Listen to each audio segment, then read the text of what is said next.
Tonight on Reporting Scotland, it's budget day. The Chancellor says he's going to take 2 pence off national insurance and extend the tax on oil and gas profits. Those were just some of the measures announced today. We'll have all the latest on how the budget affects you. It's caused division within the Conservative Party. Scottish leader Douglas Ross says he won't support the legislation needed to pass the extension to the windfall tax. Also on tonight's programme.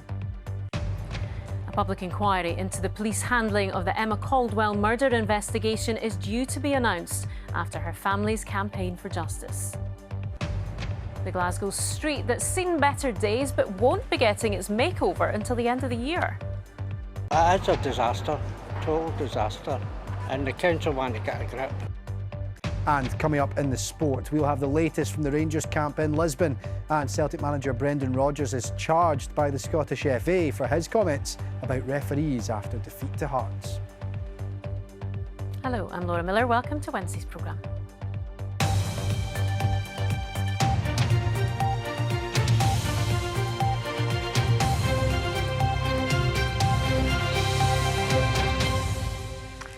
It could be the last budget out of Westminster before a general election. Today, the UK government unveiled its tax and spending plans for the year ahead. The big announcement, a cut to national insurance paid by around 2.5 million workers here. So let's just break down exactly what that means for you. It's a 2 pence tax cut coming in from next month. So if you earn £50,000 a year and above, you'll pay around £750 less annually. Those on £35,000 will see around £450 more in their pay packets each year. If you earn £25,000 a year, you'll save around £250. And those with an annual salary of £15,000 a year will see a £49 saving. But all of this is against the backdrop of the UK heading for the highest tax burden on the population since the Second World War. So how is the Chancellor funding this £10 billion giveaway? Well, one source is from the North Sea, where he's extending a windfall tax on the energy firms making huge profits from the oil and gas industry. This will cover around £1.5 billion.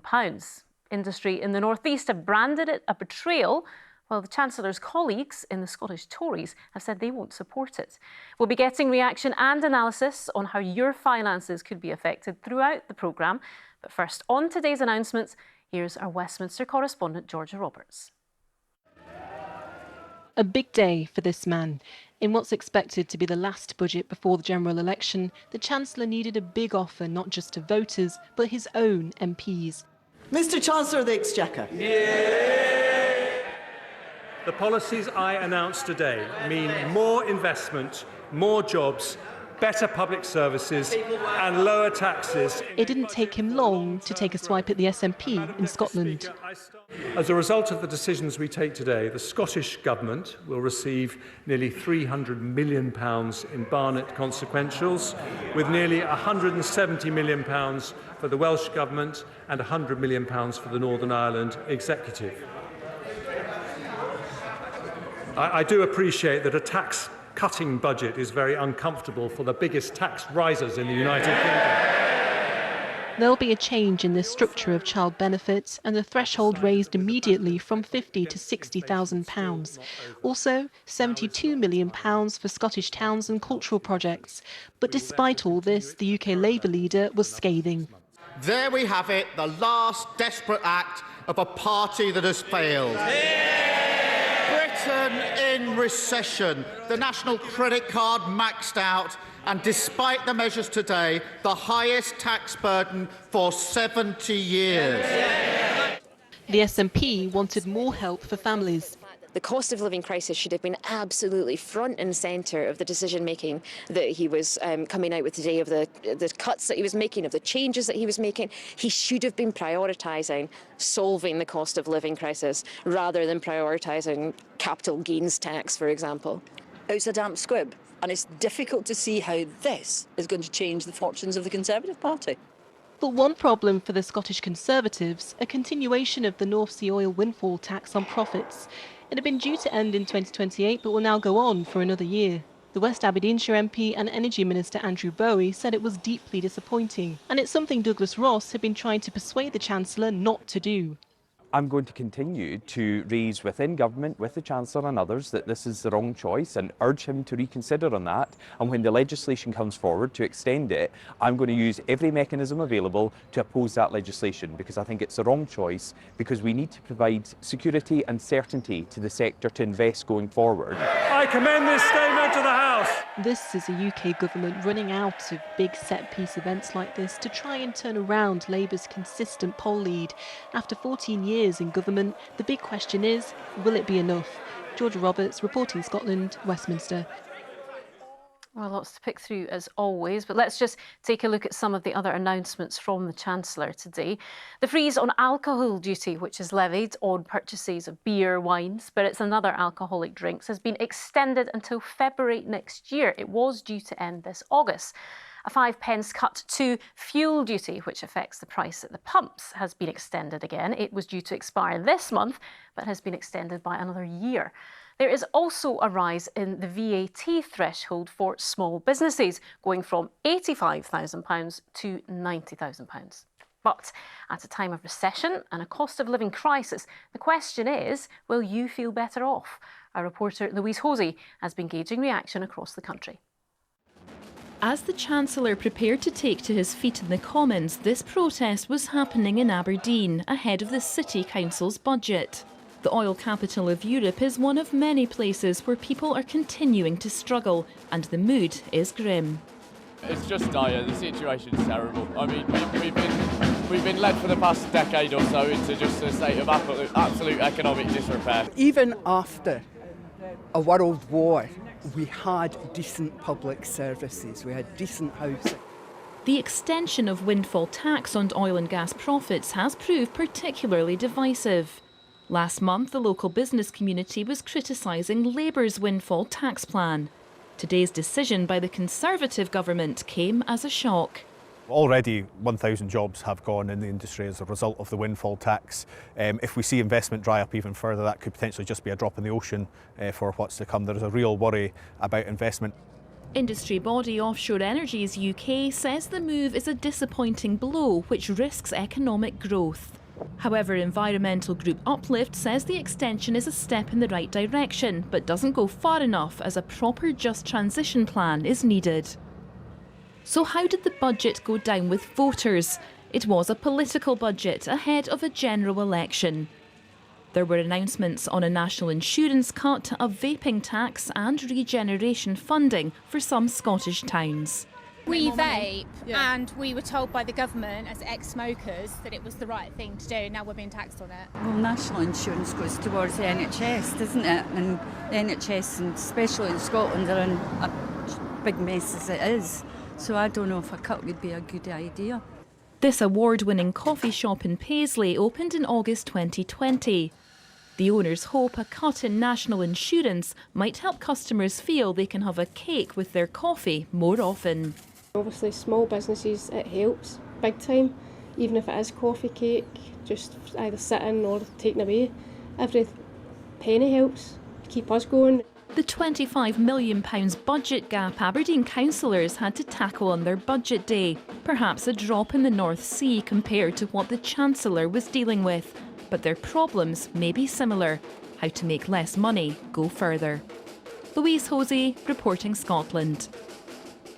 So lots to digest tonight. Let's get the thoughts now of our political correspondent David Henderson, who is at Westminster for us tonight. David, let's go to that extension of the windfall tax first of all. It's causing concern amongst Conservatives here in Scotland, as we've heard, but now there's a Scottish minister in the UK government who has come out against it too. Well, that's right, Laura. Tax cuts have to be paid for, and it seems energy firms are having to pick up part of the tab. That's because the Chancellor announced today plans to extend the windfall tax on the profits of energy firms for another year. He says it's because the Ukraine war is dragging on and so those profits remain high. But that's causing concern among Scottish Conservatives, not least because of the potential impact it has on investment in the North East and their ability to take the political fight to the SNP in this general election year. Now, one Scottish Conservative, the Energy Minister Andrew Bowie, went on social media today and described this move as deeply disappointing, but he's stopped short of resigning. Meanwhile, the Scottish Conservative leader Douglas Ross told us that he would vote in favour of the budget, but against plans to extend the windfall tax. So it's all getting quite complicated. Indeed. But what about the Scottish Government? There's talk of millions of pounds coming to them as a result of this budget. Is it enough? Well, no, they still oppose the budget. That's because even though the Chancellor didn't have the wriggle room to impose or provide the sort of sweeping tax cuts that some in his party might have liked, this is still a giveaway budget with £14 billion of tax cuts available to people over the course of the next year. The budget, as you mentioned, also brings another windfall, £300 million in so-called Barnett consequentials to the Scottish Government to spend as they see fit. But is this a fair budget? Well, the SNP government say no. This is a budget that has the wrong priorities. It does not invest in public services and it does not invest in our infrastructure that is so badly needed in Scotland. It's a betrayal of public services. So the SNP and the Tories both say that there's a clear, stark choice for voters, clear blue water between the parties, and that sets the scene for a very sharp political battle in Scotland in this general election year. Laura. OK, David Henderson at Westminster, thank you. In other news, the Justice Secretary is expected to announce an independent public inquiry into the police handling of the Emma Caldwell murder inquiry tomorrow. Last week, Ian Packer was jailed for life after being found guilty of murdering the 27-year-old in 2005, as well as numerous other sex offences against multiple women. Emma Caldwell's family met Police Scotland's Chief Constable this afternoon. Well, our reporter Katie Hunter has been following the story and is here now. Katie, just talk us through today's developments then.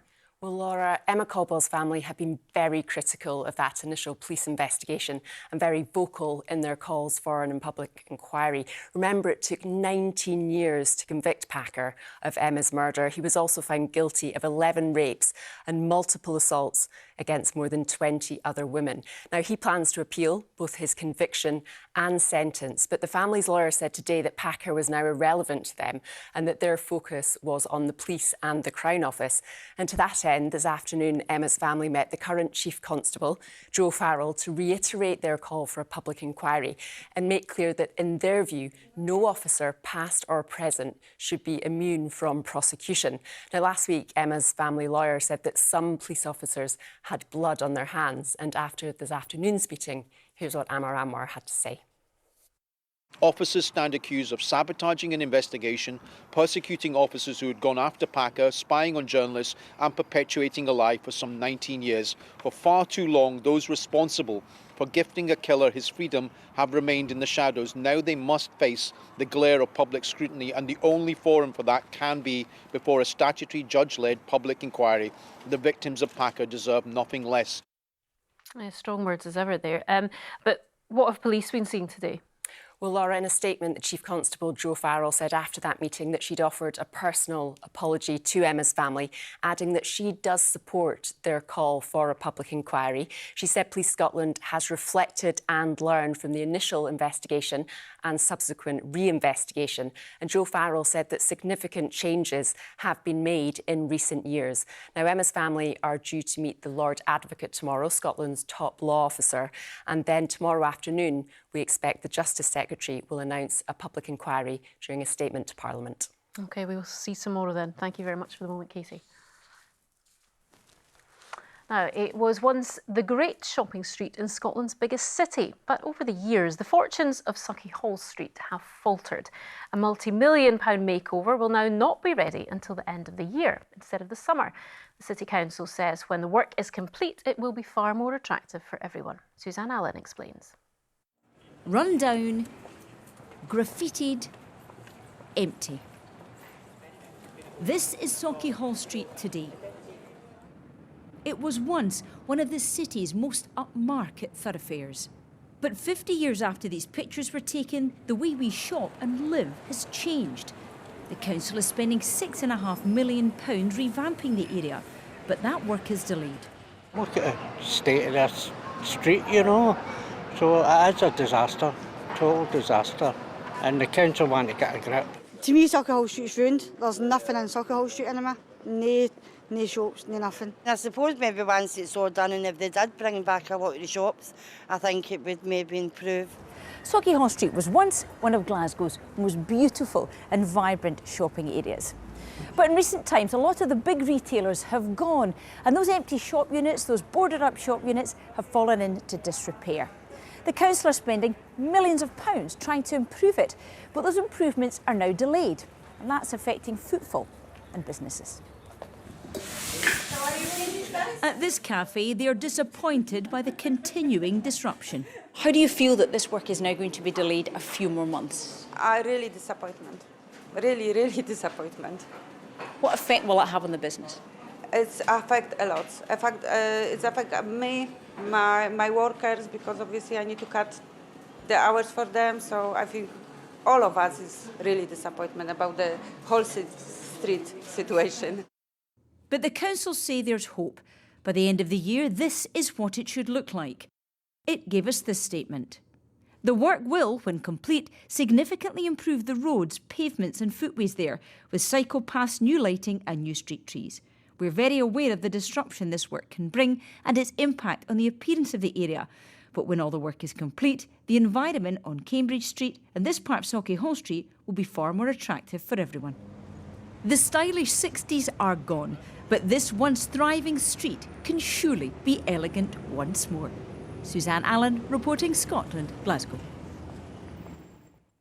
OK, let's get tonight's sport now with Lewis and all eyes on Lisbon. Absolutely, Laura. A big week and a big night tomorrow. Thank you very much. Yeah, thank you. Hello there, Rangers have just arrived in Lisbon ahead of tomorrow's Europa League last 16 clash against Benfica. Philippe Clement's side are looking to bounce back from the weekend defeat to Motherwell and take a big step towards the quarter-finals. They trained in Glasgow this morning before heading to the Portuguese capital. And in the last few minutes, the manager has been speaking at the Estádio da Luz. There are not many games for Rangers that you don't have much to lose. Normally you're the favourites, you need to win, you need to be dominant, you need to score a lot of goals, expectations are high. In this case you need to be realistic. You know they have more than double of your budget. But we are really ambitious. We're going to work really hard to get a result in the two games and to qualify. So we're also convinced, all of us, that it's not only about money and about budget, but about a lot of other things, and that we're going to show our quality and we're going to work really hard to get the results in the two games. Well, Benfica are heading into the match after back-to-back defeats and with some very unhappy supporters. But their manager, Roger Schmidt, is confident they can get back on track tomorrow night. They were beaten 2-1 in the first leg of the Portuguese Cup semi-final against Sporting before a 5-0 thumping at the hands of rivals Porto in the league at the weekend. We are very happy to play again because, of course, we were all disappointed and also a little bit frustrated about the results. And then the next match is always a good opportunity to show a different performance and to show also a good football. And this is our task for tomorrow. Now, Celtic boss Brendan Rodgers has been charged by the Scottish FA for his criticism of referees after their defeat to Hearts on Sunday. Rodgers wasn't happy with some of the decisions made during the game, including this red card for Yang after a VAR review. He said that levels of officiating were really poor. If the manager is found to have broken rules, he would face a minimum 2-game touchline ban.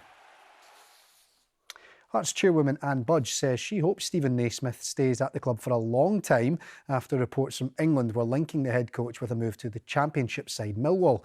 The former owner of the club was speaking at an event to launch the Maroon Mile, a trail which will celebrate the history of the club as part of their 150th year celebrations. Stephen is a very honest, pragmatic, down-to-earth guy. He wants to be a successful manager. I hope we've given him the platform. It's a wee bit early for him maybe, but he grasped the challenge. We've given him the platform to get started. He will give back to us many times over, I'm quite sure. But having said that, I'm not stupid. If someone comes in and makes him a fantastic offer that he feels he can't say no to, then what will be will be. But I don't think he's looking out there thinking, where can I go next? Finally, to rugby, and ahead of this weekend's Six Nations trip to Rome, Hugh Jones says Scotland can only focus on themselves and can't worry about title favourites Ireland. After 2 wins from 3, Scotland need a bonus point victory against Italy, and for Ireland not to secure a bonus point win over England at Twickenham to take the championship down to the final weekend. If Ireland take it out of our hands, then so be it. But I think, yeah, we've got to focus on what we can control. And this weekend, we've got another massive game. Italy away, they'll be up for it. They've improved. Last season was a close game and we're at home. We probably didn't have our best game then, and so we know that we've really got to pitch up here. Here's hoping they can do it on a big weekend, isn't it? Getting nervy. I know. And before I go, Rangers women's head coach Jo Potter signed a contract extension today, so she'll stay with the club until summer 2026. Good stuff. It's a busy old week for you It is. guys, isn't it? It is, Thanks, Laura. Lewis. Thank you. Now, Wednesday night is debate night. Here's Stephen Jardine. This evening, debate night is in Inverness, the capital of the Highlands, in the magnificent townhouse where the UK Cabinet once met. Answering the questions from our studio audience on the panel this evening, we've got MSPs, we've got an award-winning author and a top film producer as well. That's debate night with me from Inverness. It's 10:30 on the BBC Scotland channel, or catch us a little bit later on BBC One Scotland. Now, it's 40 years since miners across Scotland downed tools in a strike that changed the face of industry in the country and, indeed, the communities built around it. Thousands took part in the industrial action, which was initially expected to last weeks, but dragged on for 12 months. We've spoken to one former miner, Bob Young, who was the union chairman at Comrie Colliery in Fife. This job that I thought I had for life was now under threat. We were robbed their livelihood, we were robbed their future, our communities were robbed their future. I'm Bob Young, I'm 80 years old and I was the chairman of the union at Comrie Colliery in Fife. My pals were all going to the mining industry, so I decided that that's where I was going. So at 14 years and 10 months I started work at the Francis Colliery through in Kirkcaldy. I love the pit for many reasons. One of them was the camaraderie down the pit. You know, people that you trusted them with your life. You were able to build a home, you were able to buy a car, you were able to do things assuming that you were going to have money for the rest of your life till your retirement date. The closure plans are precisely what the Miners' Union feared would happen in Scotland. So I wrote down to headquarters and invited Arthur Scargill to come to the pit. We went into the Long Falls, 6.5 miles from the pit bottom to the face line, and we come back up the pit to be asked by a reporter what about the strike at Cortonwood, and that was the start of the strike. The scuffles continued and the arrests mounted. Police charged a picket line in Scotland today as miners tried to stop lorries of coal. The fight was to save our jobs. It was nothing about wages or conditions, and it was just to save the pits. I suppose the one that caused the biggest problem was at Lochgelly at Cartmore. Well, every one of us got charged, and 2 of us out of the 133 got sacked. About 100 miners did brave the picket line. The police had a clear remit that they could do whatever they liked, and there were no repercussions. We found that our phones were being tapped. I had my windows broke, my cats got poisoned. We were thugs, we were flying pickets. We got all these names. I mean, Thatcher called us the enemy within. This was the same enemy within, by the way, that had been down in the bowels of earth, keeping this country running. I know guys who were arrested, who lost their jobs, who were vilified. I know 2 of them who unfortunately took their lives. It's actually been devastating in our communities. We are now, 40 years later, and the sons and daughters that were born when the strike was on are still not in work. It was a huge spill-off industry that people didn't see. Would I do the same thing again? I would do the same things today and fight for people's futures and supporting each other. That's surely what life's all about, you know. The memories of Bob Young there. OK, let's take a look at the weather with Callum. It looks like Eust was the place to be today. Absolutely, and will continue to be the place to be, the Western Isles, over the coming days. And we get these southeasterly airflows this time of year in particular. It's the northwest that fares best with the sunshine, but looks could be deceiving. A chilly, gusty wind, so you need to wrap up warm too. Hello there, folks. So yes, we had a mixture today of weather. We had lovely sunshine downwind the hills in the north, extensive sunshine in the west, even in the central belt for a time too. But in the east, we had the chillier, overcast grey skies, which again were producing some patchy rain and drizzle, particularly into the upland areas of Angus, Aberdeenshire, brighter in the west, and that frontal cloud in the west. Don't worry about that, because that's going to stay out to the west, because our big blocking area of high pressure will continue to dominate overnight tomorrow and into the weekend too. So tonight we'll have the thickest cloud again in the east, some of it spilling into some central areas too, thick enough for some light patchy rain and drizzle in places. Always chilliest in where we've got the clearer skies out west, and more especially into the Highlands, where we'll go towards 0 or just below, with a frost scope for ground frost elsewhere where skies stay clear. Into tomorrow then, well, we'll have again the cloud layers in the east, again some dampness out of that in places, best of the sunshine from the word go in the west and northwest once again. But as we push in towards the afternoon, that gusty easterly wind tends to try and break up the clouds, so scope for some brighter spells to break through the cloud canopy in eastern areas for a time, but still scope for also 1 or 2 light showers. But the further west you go, we'll have that sunshine. Temperatures up to 11, 12 degrees Celsius, where we'll have extensive sunshine, the West Highlands, the North West Highlands, sky, and also the Western Isles. But bear a thought for the East Coast, where it'll be marked chill with that easterly wind in off the sea. Tomorrow night, we'll see that cloud expand its way back westwards with some patchy rain and drizzle. On Friday, we've got the high now to our north, so that will back the flow into an easterly, plenty isobars in the chart. So there'll be a marked chill in that gusty, strong easterly wind at times, which will advect more cloud westwards. So more stubborn areas of cloud on Friday. Again, scope for some dampness out of that cloud, particularly in the east. Again, though, towards the west coast and the northwest, we'll have the best of the breaks and thus the sunshine. And into the weekend, still those gusty, chilly easterly winds, large amounts of cloud, occasional dampness, but best in the west. Laura. Oh, wait to book my tickets to the Western Isles. Absolutely. Thanks, Callum. And that's it reporting Scotland. Anne McAlpine will be here with your late news. Until then, from everyone here, enjoy your evening. Good night.